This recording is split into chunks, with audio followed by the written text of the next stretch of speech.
জানাবো আদালতে কর্মচারী নিয়োগে দুর্নীতির সাবেক আইনমন্ত্রী জেলা জজের নামে দুদকের অভিযোগ। প্রকল্পের টাকায় পলক সহ মন্ত্রী এমপি আমলাদের ভ্রমণ বিলাস। শিক্ষক হত্যার ঘটনায় আজও থমথমে খাগড়াছড়ি, চলছে 144 ধারা। নদী বন্দরে 3 নম্বর সতর্ক সংকেত। জানাবো অস্থিরতার কারণ শ্রমিক অসন্তোষ নাকি গুজব। আবারও 7 দিনের রিমান্ডে সালমান এফ রহমান। সর্বশেষ থাকছে ক্রিকেটার সাকিব আল হাসানের ব্যাংক হিসাব তলব। জানাবো আদালতে কর্মচারী নিয়োগে দুর্নীতি, সাবেক আইনমন্ত্রী জেলা জজের নামে দুদকের অভিযোগ। সিরাজগঞ্জের আদালতের অনিয়ম দুর্নীতির মাধ্যমে কর্মচারী নিয়োগ করা হয়েছে দাবি করেন সাবেক আইনমন্ত্রী আনিসুল হক। সিরাজগঞ্জের সাবেক জেলা ও দায়রা জজ ফজলে খোদা নাজির সহ 5 জনের বিরুদ্ধে দুর্নীতি দমন কমিশন অভিযোগ করা হয়েছে। মঙ্গলবার আইনজীবী অ্যাডভোকেট মোহাম্মদ হুমায়ুন কবির বাদী হয়ে দুর্নীতি দমন কমিশনের চেয়ারম্যান বরাবর এই অভিযোগ করেন।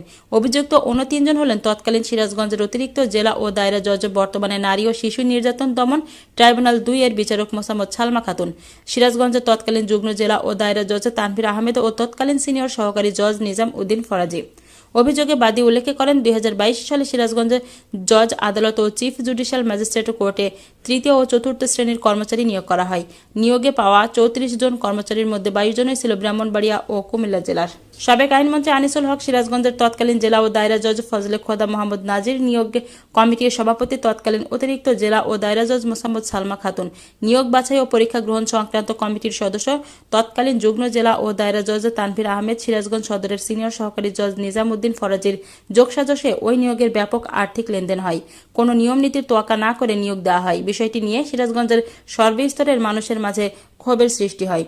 নিয়োগের দায়িত্বে থাকা বিচারকরা পছন্দের ব্যক্তিকে নিজেদের খাস কামরায় বসিয়ে গোপনে পরীক্ষা নেন। সেই ছবি সামাজিক যোগাযোগ মাধ্যমে ফাঁস হয়েছে। তাই ওই নিয়োগ বাতিল করে সাবেক আইনমন্ত্রী সহ 4 বিচারকের বিরুদ্ধে আইনগত ব্যবস্থা নেওয়ার জন্য আবেদন করা হয়। অভিযোগকারী অ্যাডভোকেট হুমায়ুন কবির বলেন, আমি নিজে দুদক কার্যালয়ে উপস্থিত হয়ে সাবেক আইনমন্ত্রী আনিসুল হক সহ 4 বিচারকের বিরুদ্ধে চেয়ারম্যান বরাবর লিখিত অভিযোগ দিয়েছি। অভিযোগটি গ্রহণ করে তদন্তের জন্য রাখা হয়েছে।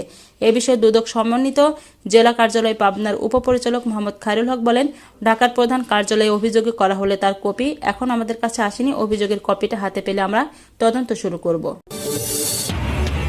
শুনছিলেন সংবাদ শিরোনাম, এবার বিস্তারিত। প্রকল্পের টাকায় পলক সহ মন্ত্রী এমপি আমলাদের ভ্রমণ বিলাস। নিউ ইয়র্কে স্বাধীনতার সুবর্ণ জয়ন্তীর কনসার্ট ও রোড শো আয়োজন নিয়ে অর্থ নয়ছয়ের অভিযোগ উঠেছে। সিলিকন ভ্যালি সহ 4টি স্থানে রোড শোর সিদ্ধান্ত হলেও নিউ ইয়র্ক ছাড়া হয়নি অন্য কোথাও।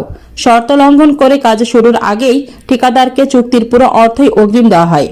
এছাড়া প্রকল্পের টাকার যুক্তরাষ্ট্রে যান মন্ত্রী, এমপি ও আমলা সহ 50 জন, আর পরিবার নিয়ে যান সাবেক প্রতিমন্ত্রী পলক সহ অন্য আমলারাও। এসব বিষয়ে বিস্তারিত জানতে রাজি হয়নি হাইটেক পার্কের তৎকালীন ব্যবস্থাপনা পরিচালক বিকর্ণ কুমার ঘোষ। সম্প্রতি স্বাধীনতার সুবর্ণ জয়ন্তীর কনসার্ট ও রোড শোর আয়োজন নিয়ে অর্থ নয়ছয়ের তথ্য সময় সংবাদের প্রতিবেদনে উঠে এসেছে। প্রতিবেদনে জানা গেছে, স্বাধীনতার সুবর্ণ জয়ন্তী উদযাপনে বাংলাদেশ হাইটেক পার্কের উদ্যোগে 2022 সালের 6 মে নিউ ইয়র্কের ম্যাডিসন স্কয়ার গার্ডেনে অনুষ্ঠিত হয় গোল্ডেন জুবিলি বাংলাদেশ কনসার্ট এবং আয়োজন করা হয় রোড শোর। সরকারি আদেশ অনুসারে এ আয়োজনে অংশ নিতে 71 জনের বহর যায় নিউ ইয়র্কে।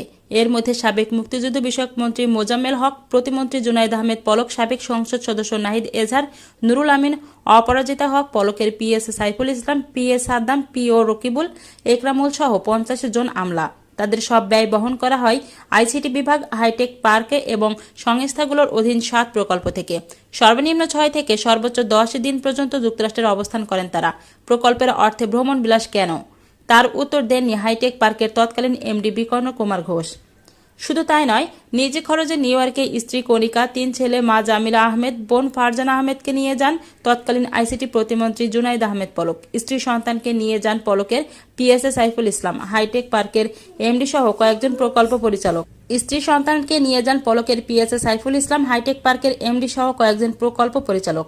এখানেই শেষ নয়, কনসার্ট এবং রোড শো করতে 34 কোটি 12 লাখ টাকায় বাংলাদেশি প্রতিষ্ঠান মেইন স্প্রিং লিমিটেডের সঙ্গে চুক্তি করে হাইটেক পার্ক কর্তৃপক্ষ, যার মধ্যে আইসিটি বিভাগ দেয় প্রায় 20 কোটি টাকা। হাইটেক পার্ক সূত্রে জানা গেছে, এই অনুষ্ঠানের খরচ যোগাতে বিভিন্ন প্রতিষ্ঠান থেকে বিপুল পরিমাণ অর্থ চাঁদা নেওয়া হয়।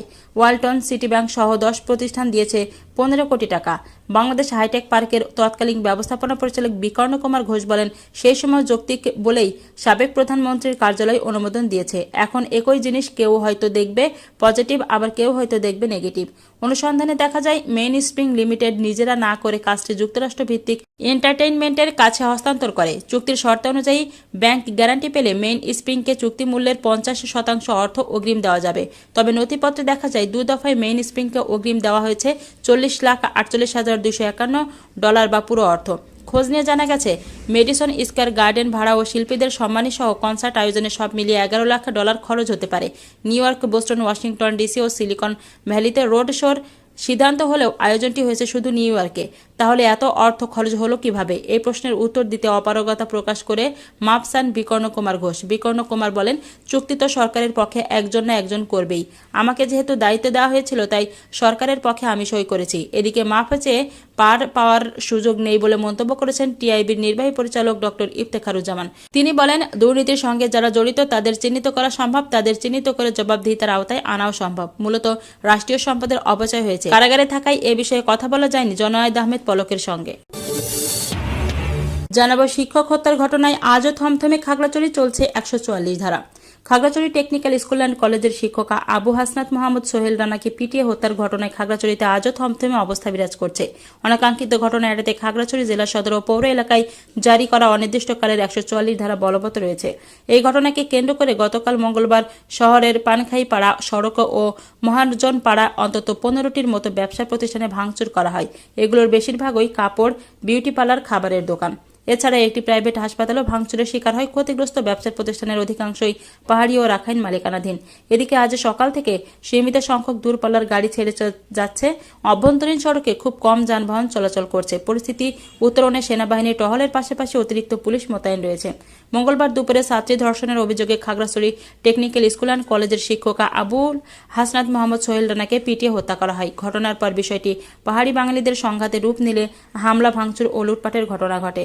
আবুল হাসনাত মোহাম্মদ সোহেল রানা প্রতিষ্ঠানের বিল্ডিং কনস্ট্রাকশন ও সেফটি বিভাগের ইন্সট্রাক্টর ছিলেন। তার বাড়ি টাঙ্গাইল জেলার মির্জাপুর উপজেলায়। এর আগেও 2021 সালের ফেব্রুয়ারিতে আরেক ছাত্রী ধর্ষণের অভিযোগে আবুল হাসনাত মোহাম্মদ সোহেল রানাকে জেল খাটতে হয়েছিল। অবশ্য সেই মামলায় খালাস পান তিনি। জানাবো, 4 বন্দরের 3 নম্বর সতর্ক সংকেত। মৌসুমী বায়ু অনেকটা সক্রিয় হয়ে ওঠায় উত্তর বঙ্গোপসাগর ও বাংলাদেশের উপকূলীয় এলাকায় গভীর সঞ্চারণশীল মেঘালয় সৃষ্টি হয়েছে। ফলে দেশের উপকূলীয় এলাকা, উত্তর বঙ্গোপসাগর এবং সমুদ্র বন্দরগুলোর উপর দিয়ে ঝড়ো হাওয়া বয়ে যেতে পারে। তাই দেশের 4 বন্দরে 3 নম্বর সতর্ক সংকেত দিয়েছে আবহাওয়া অধিদপ্তর। সেই সঙ্গে মাছ ধরার ট্রলারগুলোকে পরবর্তী নির্দেশ না দেওয়া পর্যন্ত উপকূলের কাছাকাছি থাকতে বলা হয়েছে। এতে বলা হয়েছে, সক্রিয় মৌসুমী বায়ুর প্রভাবে উত্তর বঙ্গোপসাগর ও বাংলাদেশের উপকূলীয় এলাকায় গভীর সঞ্চালনশীল মেঘালয় সৃষ্টি অব্যাহত রয়েছে। বাংলাদেশের উপকূলীয় এলাকা, উত্তর বঙ্গোপসাগর ও সমুদ্র বন্দরগুলোর উপর দিয়ে ঝড়ো হাওয়া বয়ে যেতে পারে।